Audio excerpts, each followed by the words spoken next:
चला आज आपण मस्तपैकी तिखट चटणी बनवूया. तर हे बघा, खोबरं घेतले, लसूण घेतला, लाल मिरच्या आणि कैरी घेतली, टोमॅटो घेतला. कैरीचा सीझन चालू झालेला आहे. आता मस्त कैरी येणार, आपण सगळ्या याच्यात कैरी टाकत राहणार. आणि हे बघा फोडणी देते, त्यात लसूण मिरची आणि आपलं हिंग टाकलं. हे बघा इथे तिखट डाळ बनवलेली आहे, ही मसूर डाळ आहे, त्याच्यातसुद्धा मी कैरी वापरलेली आहे. मस्त आंबूट आंबूट अशी डाळ झालेली आहे. तर बघा आपली थाली एकदम मस्त रेडी झालेली आहे. बघा भात आहे, पापड आहे, चणा मसाला आहे, प्लस आपली ती चटणी आहे, चटणीला मस्त फोडणी दिलेली आहे आणि मस्तपैकी आपली थाळी तयार झालेली आहे.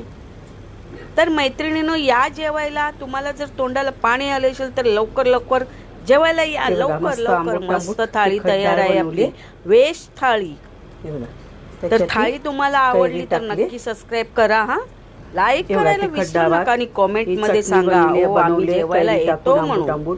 हा चना मसाला आहे, पापड आणि ही भाकर. तर ही आहे सोमवार स्पेशल थाळी, व्हेज थाळी.